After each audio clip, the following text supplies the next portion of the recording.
Hello and welcome to Tara Cherie. On this very day, we're going to actually be talking about prospering where we're planted. Now, to many of you, that means many different things. But what we're going to cover is taking the tools and the resources that you have right in front of you and actually doing something with them. Now, sometimes we tend to think that the grass is actually greener on the other side. Theoretically, that might actually be the case, but that's not always the case. And sometimes fear, anxiety, panic can set in, and we think that we have to strive, we think that we have to do. And really, all that the Lord actually even asked of us was that we actually get a start and do something. And chances are the first opportunity that has actually been placed in front of you is the place where you're meant to prosper. That doesn't mean running to where we think the grass may be greener to bring in faster results in a shorter amount of time, more income in a shorter amount of time, because if we are not in the will of God, we're actually out of the will of God, meaning that's not what He placed in front of us to do. We could actually be causing more damage and harm than good, and you could actually be self-sabotaging your results instead of creating those results that you're looking for, that you probably would have produced if you would have just had a little bit of faith and a little bit of belief inside of yourself. And so it's really critical and important that you focus on the task at hand. Ask yourself, is this what is in front of me? Is there anything else that I could be doing with it? Instead of being so concerned about whether or not all the pieces are lined up or whether or not you have everything figured out, your job is to start. You don't have to have everything figured out. You just really have to be willing to start. And not only that, but you need to be committed. You need to make a decision and stay committed, not waver back and forth. Okay, I'm going to give this my best effort. I'm going to actually try, and I'm going to hope that it works out. And if it doesn't work out, then I'm going to find something else in front of me that I know that I can do, that I could be successful at. Because then you begin to see a pattern. Lots of unfinished things that never saw completion. And then it's like, you lose sight of your vision, you lose sight of your complete focus on what it was that you were asked to do in the first place. And so you just really want to make sure that whatever it is, first of all, commit it to prayer, commit it to the will of God. Secondly, just note that if you do that, you cannot absolutely go wrong whatsoever. Definitely ask God for His guidance each step of the way through whatever project it is that you're working on, or any business opportunity or job opportunity. Ask Him to give you the words. Ask Him to line up the people. Ask Him to, prosper you. Ask Him which steps He wants you to do, what, how, and next. And if you just stay consistent in asking Him, He will reveal to you, even if it's by faith and it's unknown, uncharted territory, He will guide your steps each step of the way. He promises that He will number our steps. That is actually scriptural and biblical. So just know that He is there and He placed us in front of you for a reason. And keep in mind that prospering where you're planted is not just about you, but it's absolutely has everything to do with the amount of lives that you were meant to impact on an exponential basis. So if you don't commit these ways to God, just know that these are lives that are going to be hindered, not just yours. And that is something really huge. It's a big responsibility that you have to keep in mind. An opportunity is a chance for you to be entrusted with more, to be actually given more territory. But it's what you do with what you have that counts. So all of the resources that are in front of you, make sure that you utilize them. Make sure that you utilize those tools and that you stick to plan no matter what. Even if you think it doesn't work in the beginning, even if you could fill your income by 90% and still make 10% income, that could be 10 more percent that you had that you never had before. It could be a new level of 10%. I mean, who knows? That could be an increase of 50%. I mean, we don't really know what that's going to look like until we commit our ways to God's ways. And all we have to do, all that's expected of us, is to show up and to do, not to strive. In fact, I was reading just recently in my devotion, the opposite of peace and joy is strife. So, striving because we think we're going to get better results is also not a solution. We definitely need to make sure that whatever we're doing, we're working in the time parameters that the Lord has blessed us with. Ask Him for that time. Ask Him to create a roadmap and an agenda for you. Be cognizant of the time that you spend working on something. Whatever you do, be diligent, be consistent.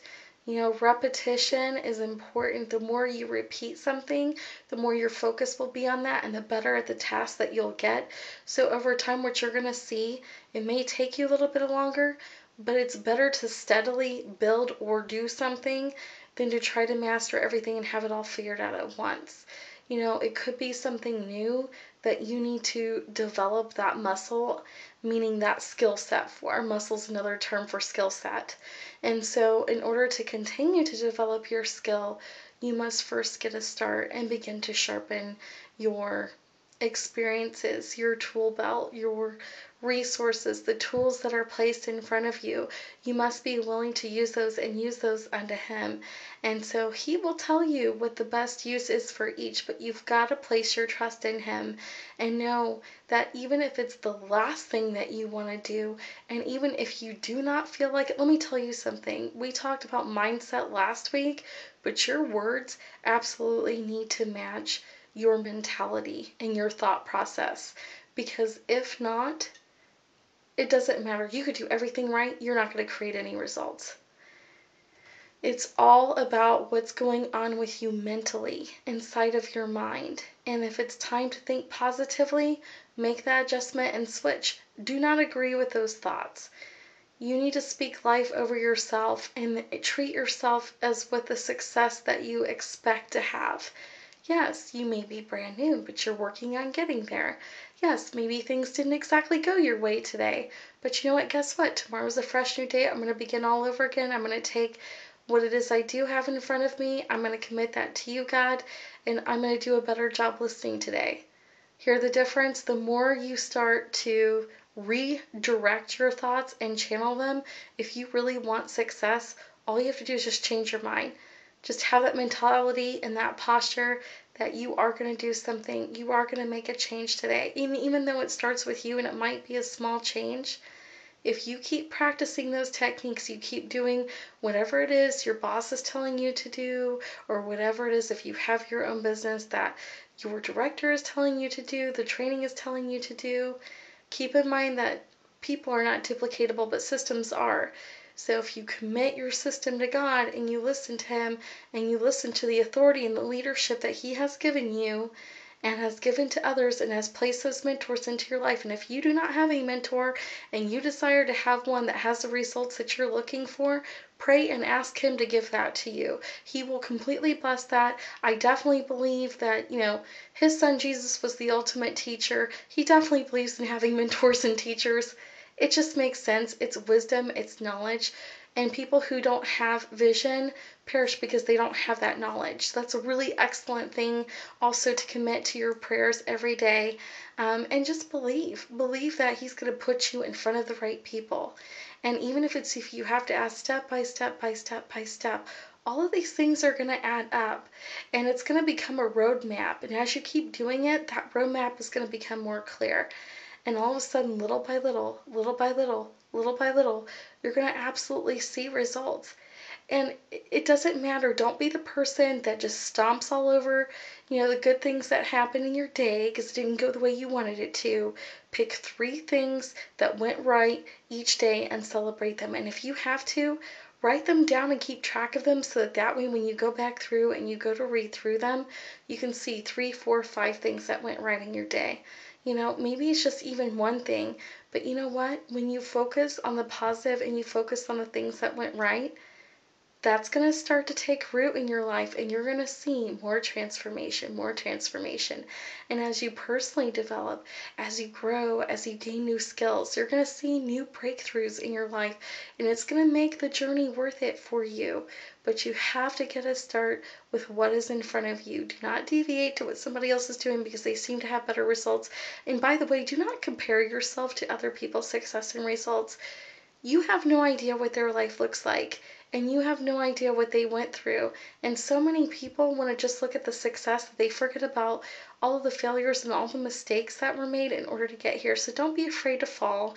Don't be afraid to make mistakes. In fact, that is the greatest opportunity to grow and to learn, and just know that making mistakes means that that's God's way of entrusting you with new territory, and you have to learn how to be entrusted with it before you can be promoted to that next level. So just stick with it, even though it doesn't seem like it's going as quickly as you want it to or the way that you want it to. Focus on what's going right. Redirect those thoughts. Continue, ask God for help if you're having trouble redirecting them. But you're only prepared to receive what you believe personally yourself. So you have to be in that state, in that mind frame. I'm going to choose to succeed no matter what. Failure is absolutely not an option for me. There are people out there whose lives need to be impacted, and the Lord has placed these people right in front of me for a purpose, for a reason now. There is no way to succeed and to fail at the same time. You can't serve both, just like you can't serve belief and disbelief at the same time. You have to be willing to choose to succeed. You have to choose to believe. You have to line your thoughts with your words and choose to confess what you're wanting to see happen. So feeding those thoughts with positive things, guard your mind from that negativity. Don't listen to the naysayers and the doubting Thomases in your life that are bringing you down, that don't believe in you. Guess what? Do not convince them. Show them with your results. Get that start. Start going. It may not happen right away, but over time you're going to be able to show the naysayers in your life your results and the fruit that you've received from that. And that is really the best way to show them. You want to be a walking testimony and a light to others. Believe it or not, that naysayer in your life, they need you. They need you to pray for them, and they need you to believe in them, because what they're really telling you is that they don't believe in themselves enough to do what you're doing. So that makes you a warrior right there. That makes you have a whole bunch of gumption and courage that really already sets you apart. And it sets you apart from all the people that are not making the decision to do this. And you don't convince them, but you build the gaps, you build the bridges, you love on them, you meet them where they're at. You don't have to receive what they're saying. But find somebody that has those results, listen to them, plug into them, ask for those mentors or those people to come into your life, have them pray with you. You want to be around like-minded people. That's really important, especially when you're getting your start. Surround yourself, especially if it's like a spiritual issue, get yourself into the Bible. If you're not really big in reading the Word, which I definitely believe you should incorporate it, but if you need to start another way, find something that's spiritual that you can plug into, that you can listen to, that's going to feed your faith, that's going to build you up, that's going to encourage you, because your mind is 90% of that battle. And so you really need to prepare yourself and to line yourself up with Scripture, so that when those naysayers come, or that chattiness in your head comes, or that distraction comes, you can redirect it with Scripture. Scripture is your greatest weapon. God blessed you with it in order to prepare you for the battle.